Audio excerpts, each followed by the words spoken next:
अपनों की मृत्यु डरावनी लगती है और मनुष्य हमेशा से मौत का उत्सव मनाता आया है। मौत के स्वाद का चटखारे लेता मनुष्य। थोड़ा कड़वा लिखा है लेकिन सच है। मौत से प्यार नहीं है, मौत का तो हमारा स्वाद है। बकरे का, पाए का, तीतर का, मुर्गे का, हलाल का, बिना हलाल का, ताजा बच्चे का, भुना हुआ, छोटी मछली, बड़ी मछली, गाय, भैंस, मांस के लोथड़े को कुचल कर बनाते कबाब, हल्की आंच पर सिका हुआ, न जाने कितने बल्कि अनगिनत स्वाद है मौत के। मौत किसी और की है और स्वाद हमारा है। स्वाद से कारोबार बन गई मौत।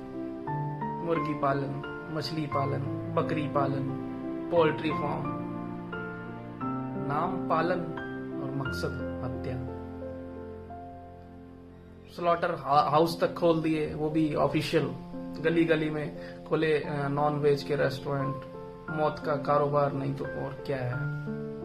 मौत से प्यार, उसका कारोबार, इसलिए क्योंकि मौत हमारी नहीं है, जो हमारी तरह बोल नहीं सकते,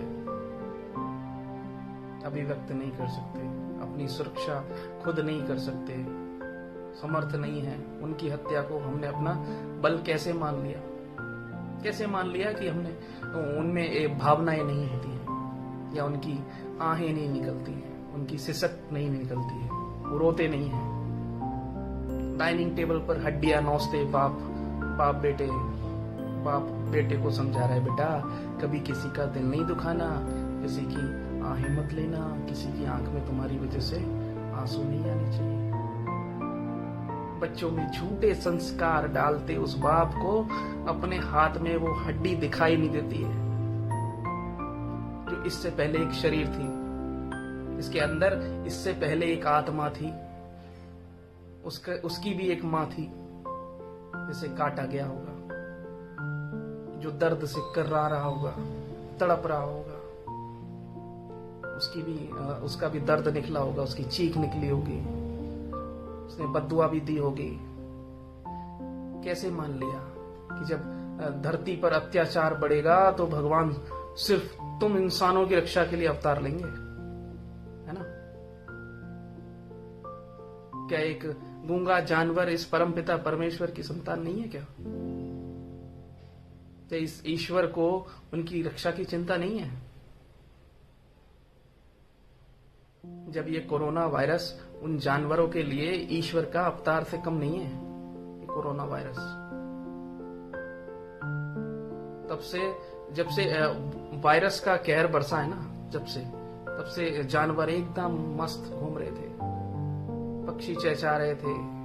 पहली बार इस धरती पे उन्होंने जीवन देखा था ढंग का, कुछ अधिकार सा नजर आया उनको। पेड़ पौधे ऐसे लहला रहे थे एकदम, जैसे उन्हें नई जिंदगी मिल गई हो। धरती को भी जैसे सांस लेना आसान हो गया हो। सब तुम्हारी वजह से। सृष्टि के निर्माता द्वारा रचित करोड़ों योनियों में से एक था ये कोरोना, जिसने हमारी औकात दिखा दी हमें। घर में घुस कर मारा है और मार रहा है। उसका हम सब ने क्या बिगाड़ दिया? कुछ नहीं बिगाड़ सकते, कुछ नहीं बिगाड़ा। घंटी बजा रहे थे, बस प्रेयर कर रहे थे, भीख मांग रहे थे अपनी मौत की। हमें बचा लो, हमें बचा लो, हमें बचा लो।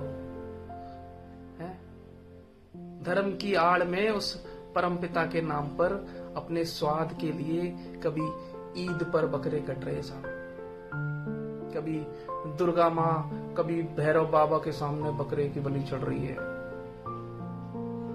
कहीं तुम अपने स्वाद के लिए मछली का भोग लगाते हो? क्यों? कभी सोचा? कभी नहीं सोचा। कभी सोचा क्या ईश्वर का स्वाद कैसा होता है? क्या है भगवान? उनका भोजन क्या है भगवान का? किसे ठग रहे हो? भगवान को या खुद को? मंगलवार है साहब, मंगलवार है, नॉन वेज नहीं खाएंगे आज शनिवार है इसलिए नहीं खाएंगे। अरे नवरात्रि में तो बिल्कुल सवाल ही नहीं उठता साहब। झूठ पर झूठ, झूठ पर झूठ, झूठ पर झूठ, बस। फिर इनके कुत्तर को सुन लो, फल सब्जियों में भी तो जान होती है। तो सुनो भाई साहब, फल सब्जियां संसर्ग नहीं करती, ना ही वो किसी प्राणी को जन्म देती हैं, इसलिए उसका भोजन उचित है और उसे भगवान ने बनाया है, प्रकृति ने बनाया है। ईश्वर ने बुद्धि सिर्फ तुम्हें ही दी है ताकि तमाम इतनी सारी योनियों में से भटकने के बाद मानव योनि में तुम जन्म और मृत्यु के चक्र से निकलने का रास्ता ढूंढ सको।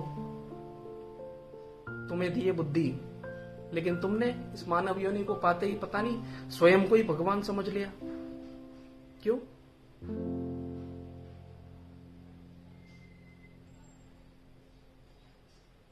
कोरोना के आते ही तुम्हारे सामने मौत खड़ी हो गई थी। तुम ही कहते थे ना, हम जो प्रकृति को देंगे वही प्रकृति हमें लौटाएगी। मौत दी थी प्रकृति ने, और हमने भी प्रकृति को मौत ही दी है। प्रकृति हमें मौत लौटा रही है। बढ़ो आगे, लगाओ मौत को गले। ये संकेत है उस भगवान का, उस ईश्वर का। प्रकृति के साथ रहो, प्रकृति के होकर रहो, वरना ईश्वर अपनी ही बनाई गई योनि को धरती से हमेशा के लिए विलुप्त कर देंगे। और आगे भी ऐसा करने में उन्हें एक क्षण लगेगा नहीं। इसलिए प्रकृति की ओर चलो, शाकाहारी बनो। हरे कृष्णा, राधे राधे।